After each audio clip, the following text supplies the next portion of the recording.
Greetings to you all. Today's teaching is titled Babylon in the Image and Likeness and question mark. The framework that I'm going to use is we'll begin off in Isaiah 14:13 to 15, which reads, "And you said in your heart, I will ascend to heaven, I will exalt my throne above the stars of God. I will sit upon the mount of assembly in the uttermost north. I will ascend above the heights of the clouds. I will make myself like the Most High."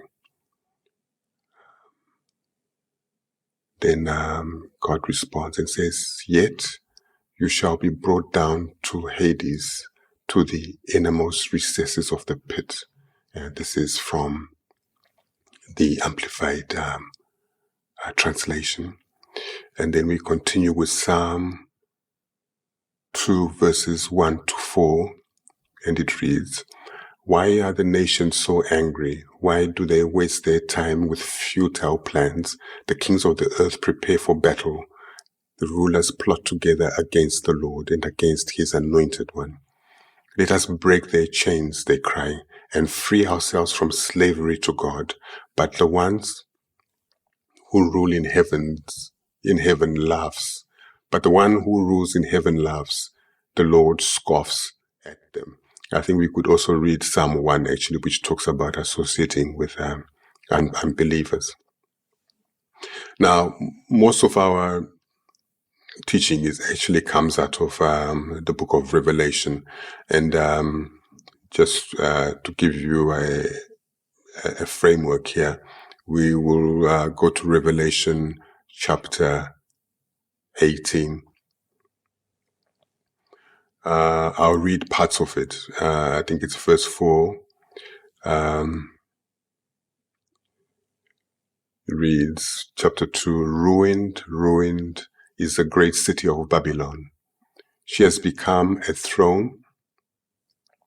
She has become a home for demons and a prison for every unclean spirit, and a prison for every unclean bird and unclean beast. She has been ruined, fallen because of the peoples, the nations who have drunk the wine of her desires, of her sexual sins. She has been ruined also because the kings of the earth have sinned with her, and the merchants of the earth have grown rich from the great wealth, power of her luxury, sensuality." Then I heard another voice say, this is verse 4, "Come out of that city, my people, so that you may not share in her sins, so that you will not receive the disasters that will come to her, because her sins have piled up as high as the heavens, and God has not forgotten her sins. Pay back that city the same she gave to others. Pay her back twice as much. Prepare wine for her that is twice as strong as the wine she prepared for others. She gave herself much glory and rich living, sensual luxury. Give her that much suffering, torment and torture and sadness, grief and mourning. She says to herself in her heart, I am a queen sitting on my throne. I am not a widow. I will never be sad, no grief or moan, for these disasters will come. So these disasters will come to her in one day: death and crying and great hunger, famine, and she will be destroyed, consumed, burned up by fire, because the Lord God has judged her.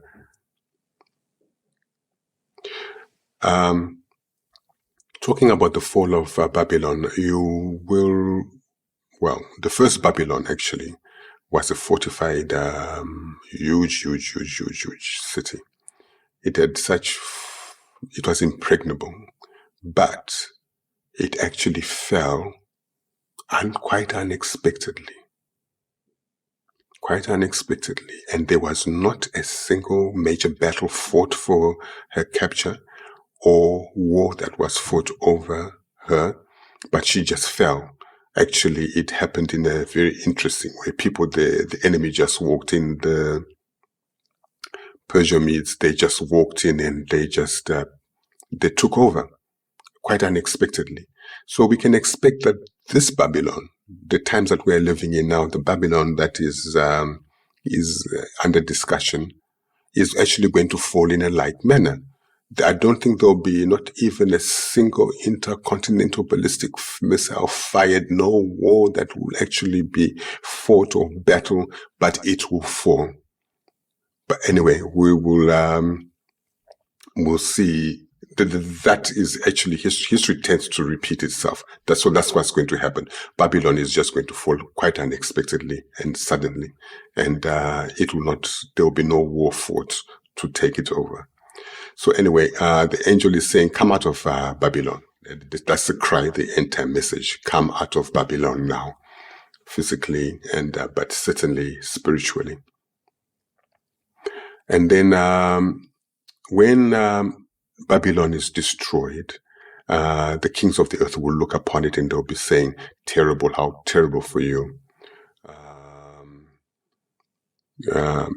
How Babylon has fallen because, and it all happened in an hour, very suddenly, quite unexpectedly, because she thinks that she is actually in the security of her military power and economic power and political and diplomatic domination of the world."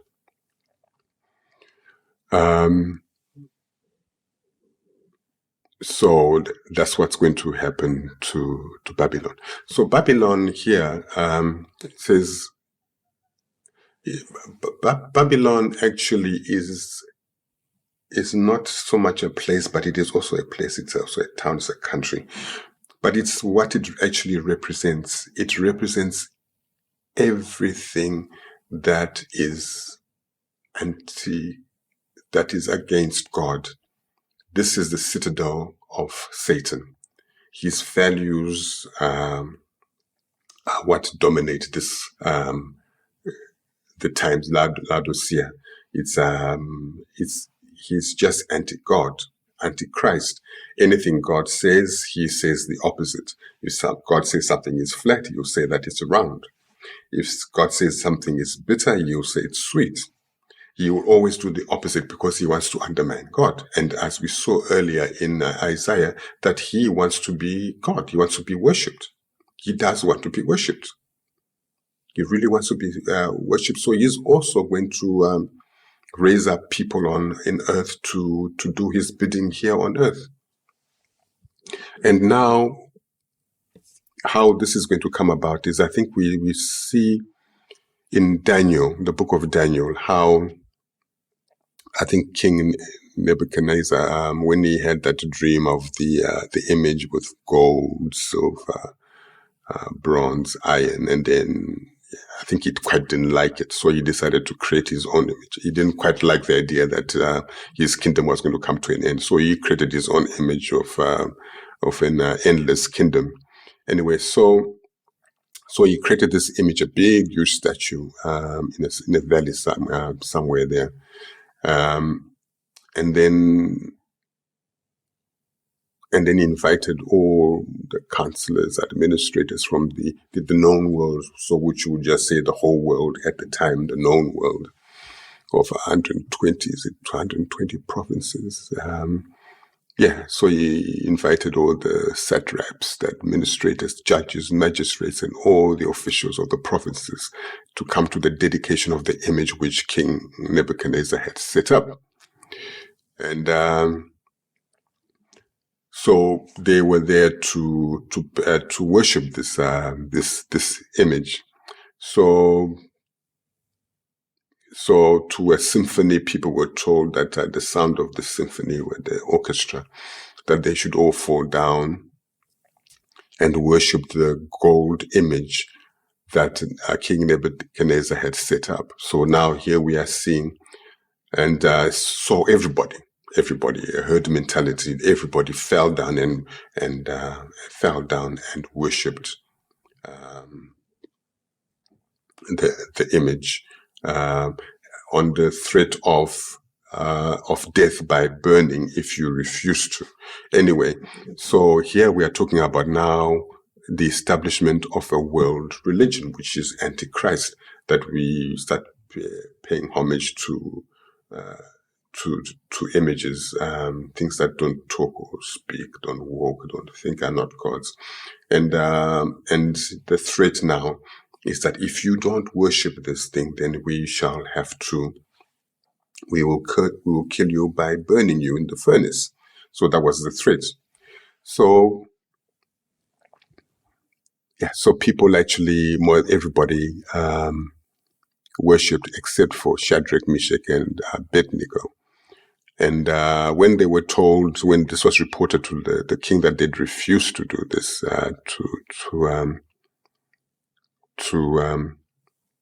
to bow down and kneel before this and worship this image, the king called them and told them that if you don't, I'm going to have to, you will be burnt. And this is what Shadrach, Meshach, and Abednego said to the king, "O Nebuchadnezzar, we have no need to answer you in this matter. If this is the case, our God, whom we serve, is able to deliver us from the burning fiery furnace, and he will deliver us from your hand, O king. But if not, even if he doesn't do that, let it be known to you, O God, that we do not serve your gods, nor will we worship the gold image which you have set up."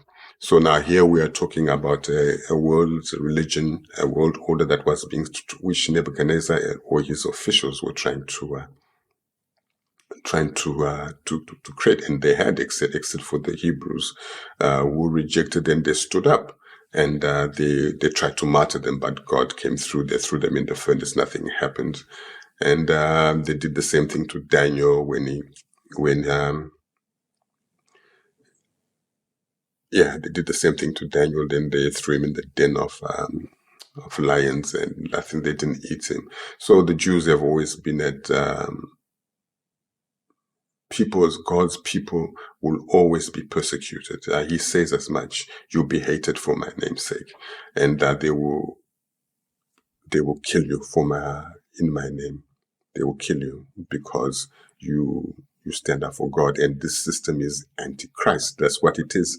At its heart, it's anything to do with God they do not like. They will always set up alternatives, like they give you Christmas in December, and Yeshaya was not born in December. Everybody knows that. They tinkered with the dates around Easter, and they gave us a bunny rabbit saying, and they still talk about mixing everything up. But when in fact, at the end of the day, all they are doing is worshipping Satan. We have bunnies that lay eggs. Anyway, we continue now. So the Shadrach, Meshach, and Abednego answered the king.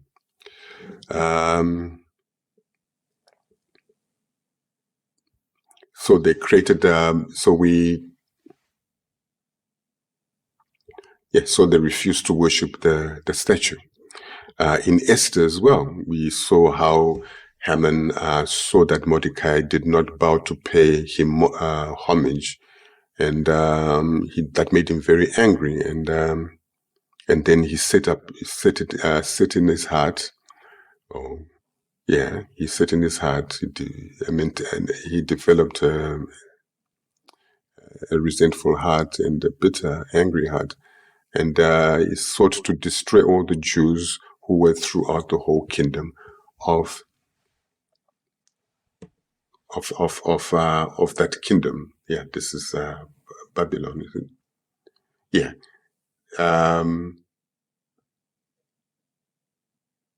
No, this is in the time of Esther. So here we have again the whole idea of destroying God's people, and this is that is the issue now in the last days: destroying God's people. a massive campaign throughout the whole empire, known empire at that time, to rid and destroy all God's people on the planet of the earth. Anyone who was called a Jew, a Hebrew, had to die. That was Haman's mission. And this is how they went about it. So they said, there is a certain people scattered and dispersed among the people in all the provinces of your kingdom, whose laws are different from ours, and do not keep the king's laws. So slander and lying is another feature of this kingdom. Therefore, it is not fitting for the king. It is not fitting for the king to let them remain. So in other words, they must die. If it pleases the Lord, the king, we can create a law which will basically give a terminal date for them. So a decree was written according to all that Haman commanded, to the king's satraps, to the governors who were over each province, to the officials of all people, to every province according to the script, and every people in their language, in the name of King Ahasuerus. It was written and sealed with the king's signet ring, and the letters were sent out for the Jews to be killed. So now we're talking about an empire with defined borders, which was the whole world at that time.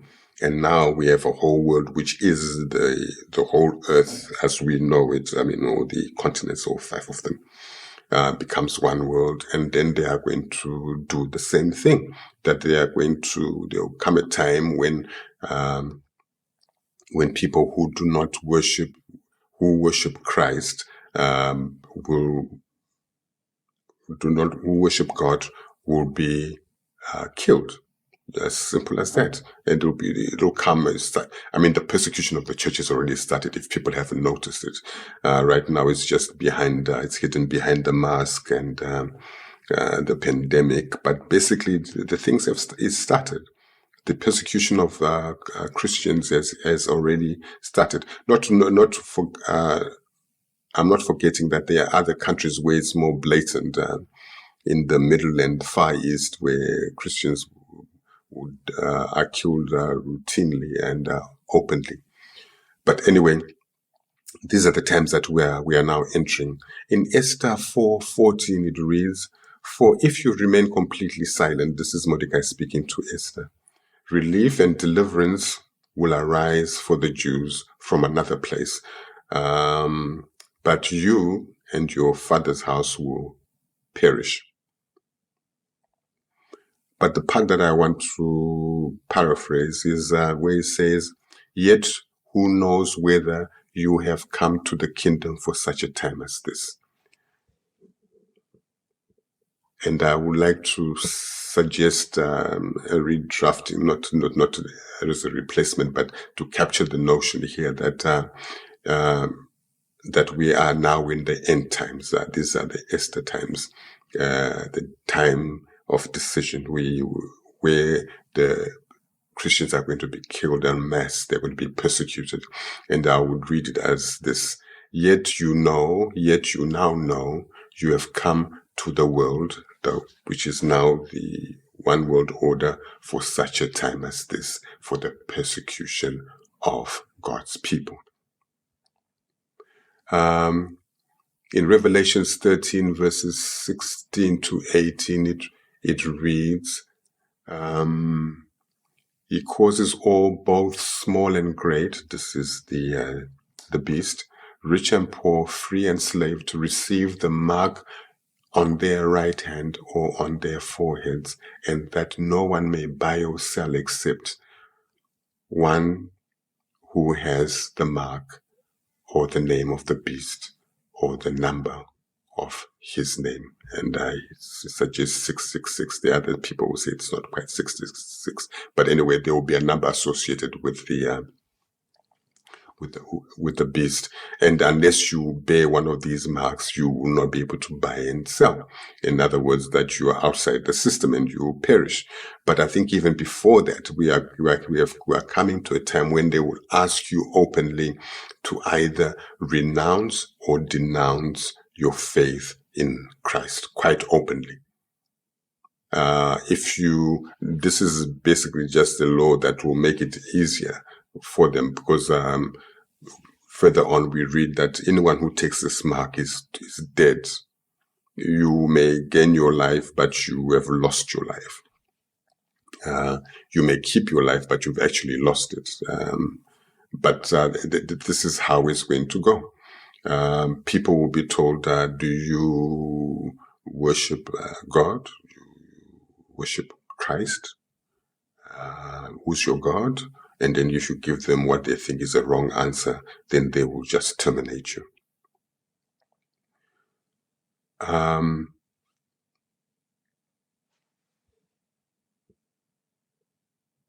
So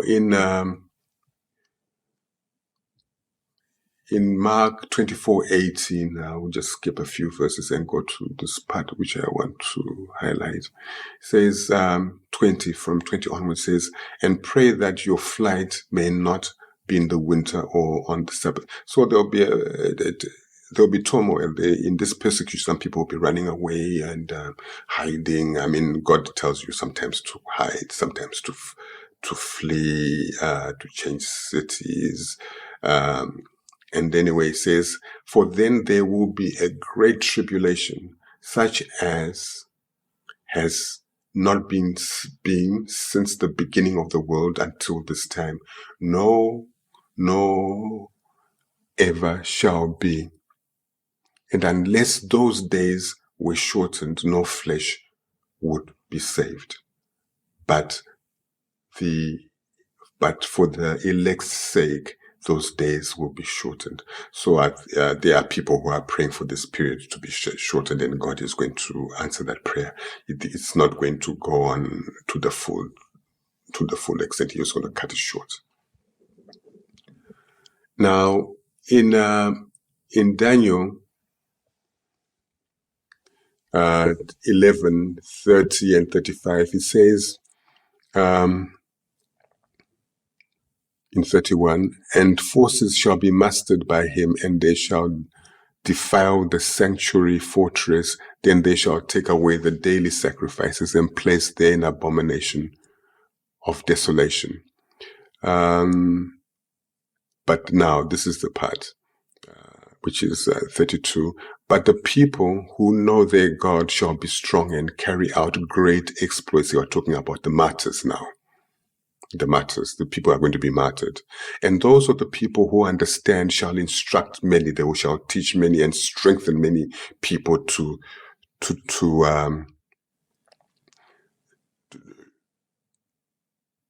die if necessary, but never to abandon their faith. Yet for many days they shall fall by the sword and flame. They'll be tortured. They'll be killed by captivity and plundering, because you are a Christian. Yes, you'll be game for any kind of treatment, or evil treatment. And now, when they fall, they shall be aided with a little help. Let me take this from the Voice translation, and it reads, those who fall victim to this persecution will receive only a little help, and many who join their cause out of smooth, deceptive speech. They will receive a little help, and many will join their cause out of smooth, deceptive speech. So there'll be some misleading people pretending to be with them when they are not. Some of the wise will fall victim and be martyred in order to be refined, purified, and made clean until the end, for the appointed time is still to come. In the New Living Translation, it reads, during these persecutions, little help will arrive. little help will arrive, and many who join them will not be sincere. Deception. And some of the wise will fall victim to persecution. In this way, they will be refined and cleansed and made pure until the time of the end, for the appointed time is still to come. So we know, even in the book, in Revelation 6, how God is saying that there's a certain number of martyrs that are expected, that are still required, that who have been appointed to die by in this way, and then he will avenge the saints. So there are a certain number of martyrs who are expected, and this will be the period that they'll be doing. Satan will be, and through his Antichrist and his prophet, will be doing in this time. Just a word of caution here. I want to draw on 1 Corinthians 10:12. This is from the Message translation and the Passionate translation, but we'll start off with the Message translation. It reads, "Therefore let him who thinks he stands take heed lest he fall. These are all warning markers, danger, in our history books, written down so that we do not repeat their mistakes. Our positions in the story are parallel. They at the beginning, we at the end, and we are in the end times. And we are just as capable of messing up as they were. Don't be so naive and self-confident. You are not exempt. You could fall flat on your face as easily as anyone else. Forget about self-confidence. It's useless. Cultivate God confidence." And the Passion Translation reads, "So beware if you think it could never happen to you, lest your pride becomes your downfall." So this is a danger that we may actually think that we are stronger than we are not. We need to strengthen and cultivate our faith and deepen our faith. That's the only way we can stand. It will be a terrible time, this period of tribulation. It will be a terrible time. Then we go to Daniel 7:24-26, and we'll take it from 25, and it reads, "He shall speak," now we're talking about the Antichrist, "he shall speak pompous words against the Most High, shall persecute the saints of the Most High, and shall intend to change times and law. Then the saints shall be driven into his hands for a time and times and half a time," that's 3.5 years. "But the court in heaven shall be seated, and they shall take away his dominion to consume and destroy him forever." After this period, that's what's going to happen. He's going to be destroyed.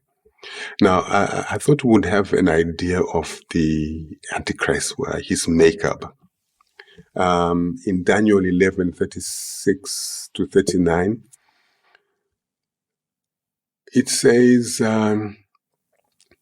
"And the king shall do according to his own will, and he shall exalt and magnify himself above every god, shall speak blasphemies against the God of gods, and shall prosper till the wrath has been accomplished, for what has been determined shall be done."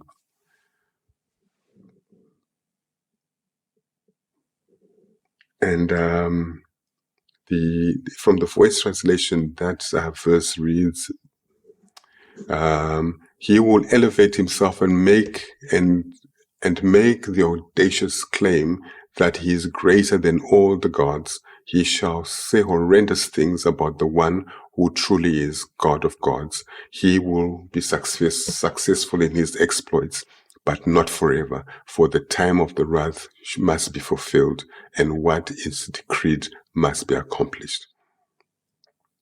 Again, in the Voice translation 37 reads, "He will give no respect for the gods worshipped by the ancestors, or the one loved by women, or any other god for that matter. For he has made himself greater than all gods. Instead of these, he will honor only the God of fortresses, a god his ancestors never knew, with gold and silver, with costly stones and other precious gifts.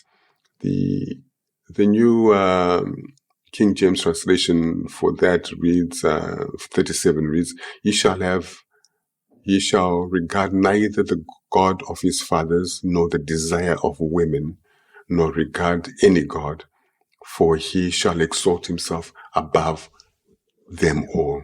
But in their place he will honor a God of fortresses, and a God which his fathers did not know. He shall honor with gold and silver, with precious stones and pleasant and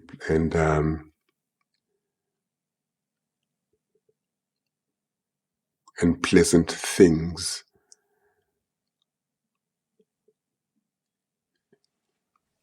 The expanded translation for it from 38, he will not worship any gods. Says that his fathers worshipped. And it says here, and he will not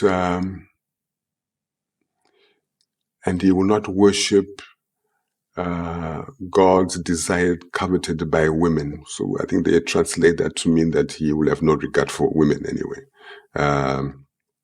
But it goes on to say, instead he will make himself more important than any god, exalt himself above all. He will worship, glorify power and strength. And power and strength here, the fortress is interpreted power and strength. Others have interpreted to be a value system. It's actually, he basically idolizes himself. He's got a great love for himself. He will worship power and strength, which is a god of fortresses in his place, which his ancestors did not worship. He puts all his faith in power and strength. I think most leaders tend to do that. But I think it's a value system, a belief system. It's a belief system.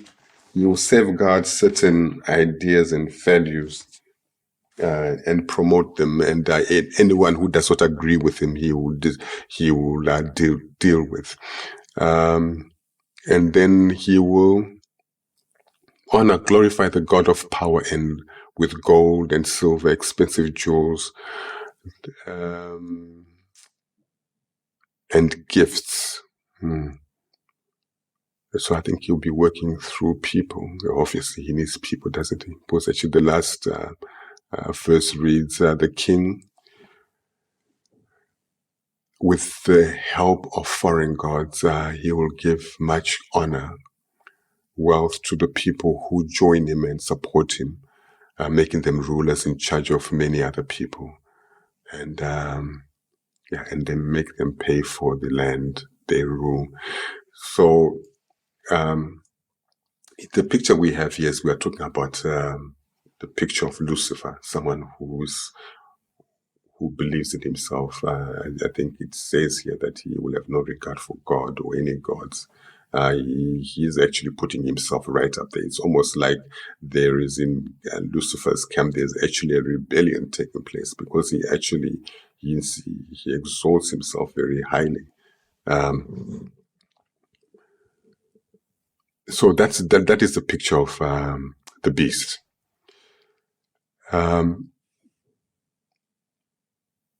So we know by then, before this takes place, the woman, which is Israel, certain people, those people who have been appointed to be taken to safety before the Great Tribulation, will be taken into a safe place. And then, but of course, there'll be lots of other Christians and believers who will be left on earth too, obviously, because if there's going to be a tribulation, there have to be people to persecute, and it can only be God's people. In Daniel 12:7, it reads, "Then I heard a man clothed in linen who was above the waters of the rivers. When he held up his right hand and his left hand to heaven, and swore by him who lives forever, that it shall be for a time, times, and half a time, when the power of the people, holy people, has been completely shattered, all these things shall be finished. So they are going to persecute God's people for three and a half years. In Revelation 13, 3-4, it says, and I saw one of the heads as if it had been mortally wounded, and his deadly wound was healed. And all the world marveled and followed the beast. So they worshipped the dragon who gave authority to the beast, and they worshipped the beast, saying, who is like the beast, who is able to make war with him. So the whole world, what we saw in Nebuchadnezzar's time, most of the world, the herd mentality, they worshipped the beast. We even see in Revelation when the two prophets were killed, how they celebrated and they sent gifts to one another, celebrating or use the demise of these people who were making life so miserable, when in fact they were telling them about salvation, that the doorways obviously had not been closed. But they didn't want to hear that. They preferred to worship the beast. Because remember, the Babylon is anything goes. You can do what you well like. But of course, here in the end, they end up worshipping the beast. So obviously, what you like is the beast.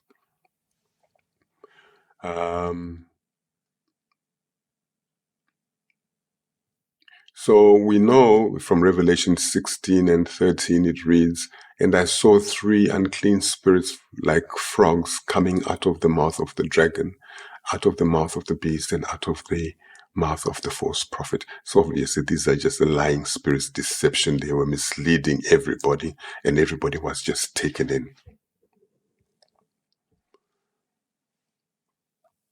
In 13, Revelation 13, 12 and 16, it reads, and he exercises all the authority of the first beast in his presence, and causes the earth and those who dwell in it to worship the first beast, whose deadly wound had been healed. He performs great signs, so that he even makes fire come down from heaven on the earth in the sight of men. It goes on in 14, saying, the beast telling those who dwell on the earth to make an image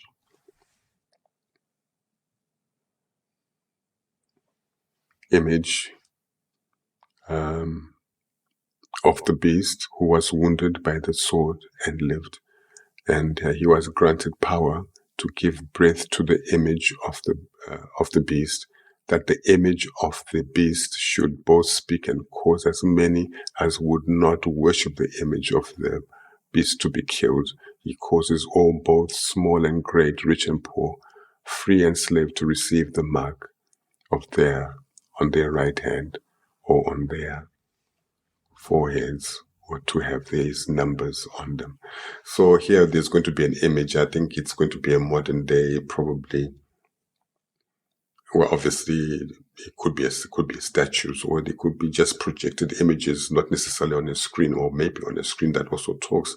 But anyway, anyone who doesn't worship, one way of finding out whether you worship it or not is that if you don't worship, you will not be allowed to buy and sell, because at that time there will be no hard currency. Everything will be digital, electronic money. So if you don't worship the beast, you will not have access. But I think even much more than that, I think people, they'll be called. People will be captured and persecuted, and actually told to renounce and denounce Christ on pain of death. If you don't, then you'll die. In Revelation 14, 8 to 11, in part it reads, I think this is from verse maybe 9, it reads, If anyone worships the beast, his image, and receives his mark on his forehead or on his hand, he himself shall also drink of the wine of the wrath of God, which is poured out in full strength into the cup of his indignation, and he shall be tormented with fire and brimstone in the presence of the holy angels and in the presence of the Lamb. And the smoke of their torment ascends forever and ever, and they have no rest day or night who worship the beast and his image, and whoever receives the mark of his name. So here the picture we have here is that God equally saying anyone who takes that mark of the beast is now totally out of his kingdom. They have got no prospects. There's no forgiveness, and the only place for them will be the lake of fire, where the beast will be. So this is the position. He will be telling you, take your mark, take all these marks, either on your forehead, your hand, or bear my numbers somewhere, and then I will let you keep your life. But in fact, you would have actually lost your life. And God is saying, in order to keep your life, you don't do any of these things. You don't take his mark on your forehead, on your hand, or his number on your body. So those are the two positions. You either do it. If you take it, you are done. You are dead. And if you don't take the mark, you would have gained your life. Even though you die, you will have your life.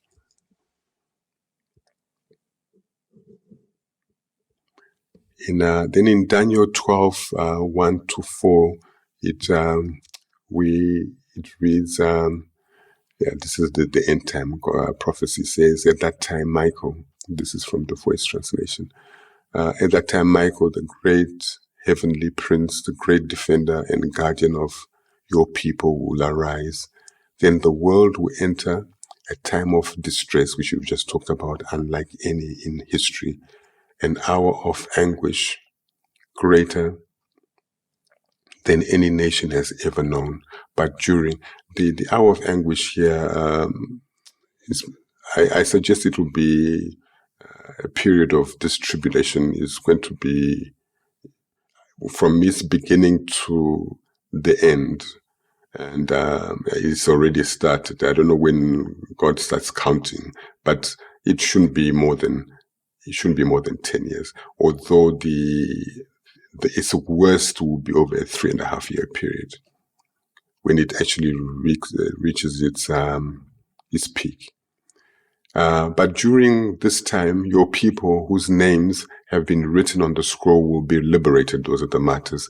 And many who sleep the sleep of death in the dust of the earth will awake, some to eternal life and with the Lord, and others to utter shame and eternal disgrace far from him. Those who are wise will shine as bright as the sky at midday, and those who make the many righteous will shine as the stars forever and ever. And as for you, Daniel, keep this vision a secret until these latter days, which is the end times, when we are going to be given more information of actually revelations of what is actually happening. So it would appear that after the tribulation, there is going to be a cutoff, obviously, when that number is in. So it looks like everything will come to an end. And I think this is the time when two people in a field, one will be raptured, and two people in a field, and women doing this, one will be taken. Although in those verses it talks about preparedness and being ready, but it could equally be true that the remaining, after the number is coming, and those who are remaining will be raptured, could be raptured up to Christ. And then it says, after these things, this is Revelation 19, says, after these things, I heard I heard a loud voice of a great multitude in heaven saying, Alleluia, salvation and glory and honor and power belong to the Lord our God. In Revelations 19 to 20 it reads, Then the beast was captured, with him the false prophet, who worked signs in his presence, by which he deceived those who received the mark of the beast and those who worshipped his image. So these two were cast into the lake of fire burning with brimstone. In Revelation 21 and 1 verse 1 to 3 it reads, Then I saw an angel coming down from heaven, having the key of the bottomless pit and a great chain in his hand. He laid hold of the dragon, that serpent of old, who is the devil and Satan, and bound him for 1,000 years. And he cast him into the bottomless pit and shut him up and set a seal on him, so that he should not deceive the nations no more till the 1,000 years were finished. But after these things he must be released.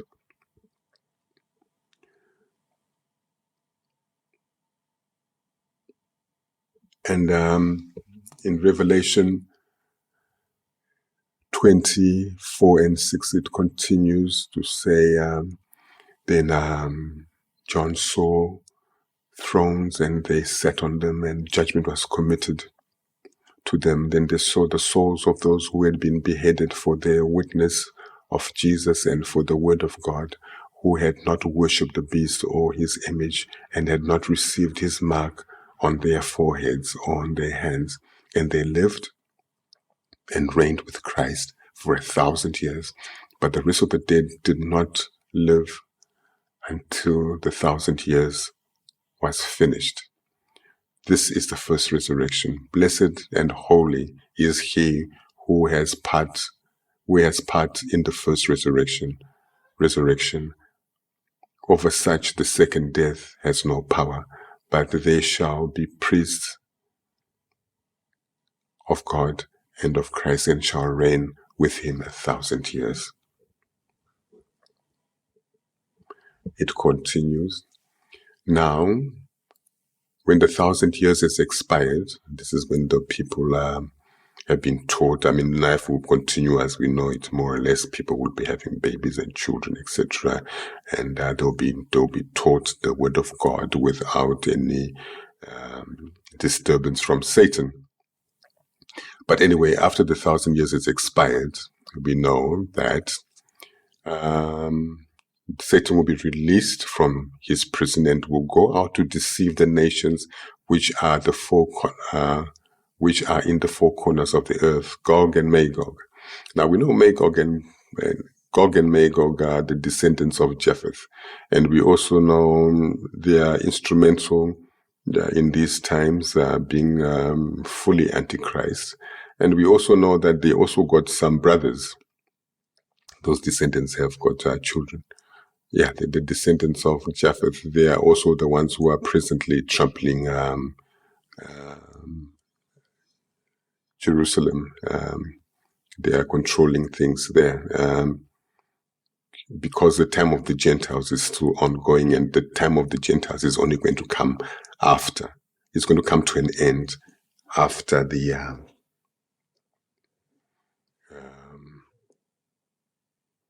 after Satan has been bound, and that's when the Jerusalem will be free again in the new millennium. But up to that time, Jerusalem is going to be trampled underfoot by Gentiles. So, and then Gog and Magog will gather them together for battle. Now, the Jews is going to go on a recruitment thing, and they went up on the breadth of the earth and surrounded the camp of the saints. Yeah, in the millennium period, and the beloved city Jerusalem. And fire, when they approached Jerusalem with a view of taking it over, that's when fire came down from God out of the heaven and devoured them. The devil who deceived them was cast into the lake of fire and brimstone, where the beast and the false prophet are, and they will be tormented day and night forever and ever. And then it continues. It continues. Then I saw a great white throne and him who sat on it, from whose face the earth and the heaven fled away. And there was found no place for them. And I saw the dead, small and great, standing before God, and books were opened. And another book was opened, which is the book of life. And the dead were judged according to their works by the things which were written in the book. The sea gave up the dead who were in it. Death and Hades delivered up the dead who were in them, and they were judged, each one according to his works. Then death and Hades were cast into the lake of fire. This is the second death, and anyone not found written in the book of life was cast into the lake of fire. This will be the end of this age.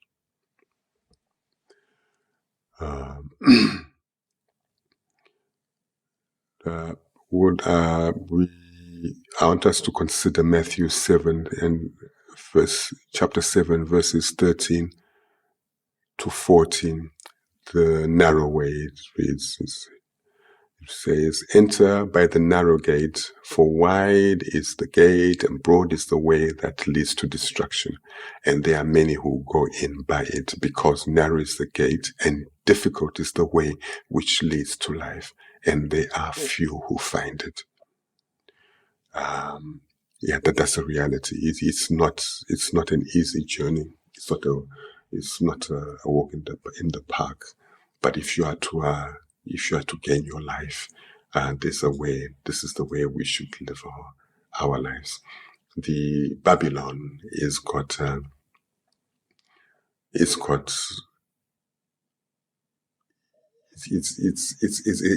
In Babylon, you can do what you please. You can worship money. You can worship anything, wealth, looks. You can worship your business. You can worship yourself. You can do it. This sky's the limit. You can do whatever you want, so long as you just don't mention that name, Yeshaya. Or higher. That's it. That's all. Otherwise, everything else goes. But of course, we saw that in the time of the tribulation, that he also puts up an image for you to worship, because he wants worship, and we saw that in Isaiah 14. So he also wants to be worshipped, and that's what he vowed, and he got it for a while. Yes, what he prophesies is what he got. People worshipped him because a lot of people survived. Yeah, we worship him, and we can even see it right up to the time of the death of the two prophets, that they were worshiping the beast. People were worshiping the beast. So he got a worship that what he prophesied he got.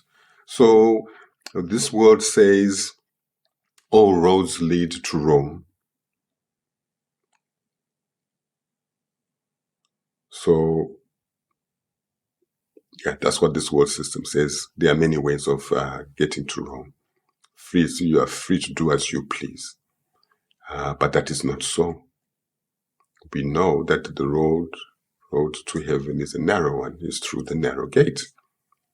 For wide is the gate and broad is the way that leads to destruction. That's Babylon.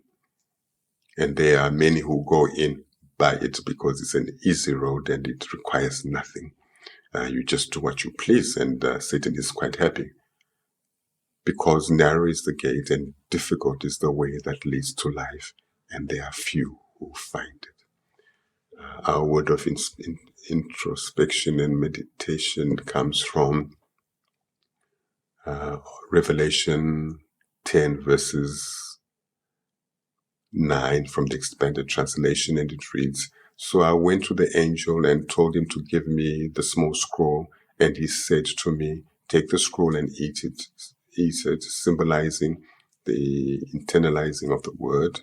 It will be sour, bitter in your stomach, because it is a message of judgment, but in your mouth it will be sweet as honey, because it's God's word and because it brings salvation and vindication to his people." Our benediction comes out of Numbers 6, verses 22 to 27 from the Expanded Translation, and it reads, "The Lord said to Moses, tell Aaron and his sons, this is how you should bless the Israelites, the children of Israel. Say to them, may the Lord bless you and keep you. May the Lord guard you. May the Lord show you his kindness, make his face shine upon you, and have mercy on you, be gracious to you. May the Lord watch over you, lift his face, presence, countenance upon you, and give you peace." So Aaron and his sons will bless the Israelites with my name, put my name upon the children of Israel, and I will bless them in this way. This is from the last sentence again, from the Complete Jewish Bible reads, "And in this way they are to put my name on the people of Israel, so that I will bless them. Thank you, and may God bless you all."